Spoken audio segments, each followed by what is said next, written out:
You're 160.5. Lovely. So step forward. Amy and Nancy are 24-year-old twins. So Amy and Nancy, what we want to do is to look at how food processing impacts your health. They're taking part in a test with Dr. Sarah Berry and Professor Tim Spector from King's College London. What you're going to do is for 2 weeks, Nancy, you're going to be doing the unprocessed diet, and Amy, you're going to be eating the ultra-processed diet.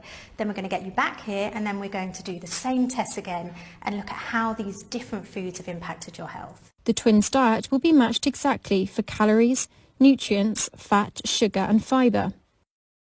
Ultra-processed food accounts for more than 50% of our energy intake, and it's an even bigger problem in children. So it accounts for about 65% of our energy intake for children. This is actually increasing at an alarming rate. We believe ultra-processed foods are having an unfavourable effect on our health is because the act of processing foods breaks down the structure of the foods. Often ultra-processed foods have very little fibre in them, or the fibre is removed. Many of these ingredients most people won't have heard of. But what we don't know is how all of these different chemicals might interact together in terms of our health. I do eat some processed foods just out of convenience, but I do love lots of fresh foods and have quite a healthy diet, I think. So I think it is going to be a bit of a shift. For breakfast this morning I had a quinoa porridge with berries on top, and it's done a really good job at keeping me energised and full.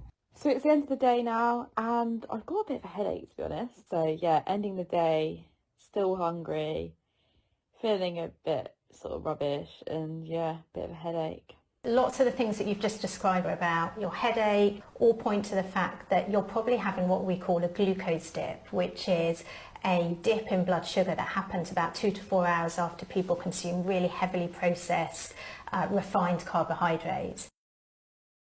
So this is a mousse made with fruit puree and only 73 calories. Yeah, you'd think that would be a healthy option. Oh my goodness. Pork gelatin, glucose fructose syrup, acidity regulator, citric acid, sodium hydroxide, modified maize starch. There's a term we use called the health halo, where you have packaging says high in fibre or low in sugar, low in salt, plant-based, all of these kind of magic words that make people think, wow, these are really healthy. If anything ever says low, reduced or no, I'd always be a bit suspicious, because how else have they therefore made that food taste great? In the last decade, the evidence has been slowly growing that ultra-processed food is harmful for us in ways we hadn't thought. The twins find there is one ingredient they keep seeing again and again on food packets. And then the emulsifiers again. We've seen that a few times, haven't we? Emulsifiers are essentially a glue. They stick components together so that they have a good mouthfeel and they don't fall apart in your mouth or on the plate. So here we have carboxymethylcellulose, CMC, which is one of the commonest emulsifiers used in the food industry. And I'm just going to demonstrate what happens when you just add water to it, and it very rapidly becomes like a glue. The food industry uses around 60 different emulsifiers to enhance the appearance, texture and shelf life of ultra-processed foods. Some are naturally occurring, others are chemically produced. It's found in an incredible number of our foods, and they are potentially harmful. Dr. Mathilde Touvier is leading one of the world's biggest studies into food additives, publishing regular reports based on the health and eating habits of 174,000 people. She's been looking at emulsifiers' long-term impact on health. The BBC has had exclusive access to the early results. They're yet to be verified by peer review, but she says they're concerning. We observed significant associations between emulsifier intake and increased risk of cancer overall, and breast cancer notably, but also with cardiovascular diseases. In England, Wales and Northern Ireland, food safety is regulated by the Food Standards Agency, the FSA.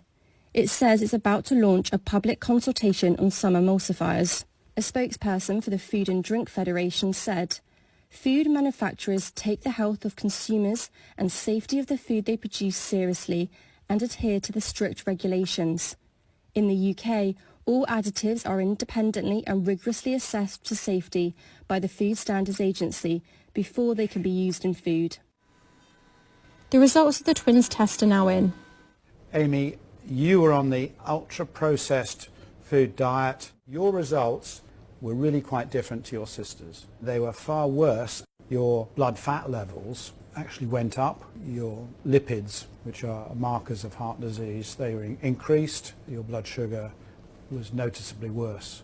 You actually gained weight, nearly a kilogram, and you actually lost weight. It's a bit scary, isn't it, after only 2 weeks to see those sorts of results? So just imagine what that would be over 20 years. After just 2 weeks of the test, the impact of Amy's ultra-processed diet will be fully reversible. But the results are in line with a growing body of evidence linking chemical additives and ultra-processing to serious health consequences. We already have the most obese children in Europe. That means more type 2 diabetes, more cancers, more heart disease, more misery, more mental illness. This really is a future time bomb. There are now dozens of scientific studies warning of the dangers of diets high in ultra-processed food. The twins' test showed the potential impact these foods can have on you in just 2 weeks. Esme Stallard, BBC News.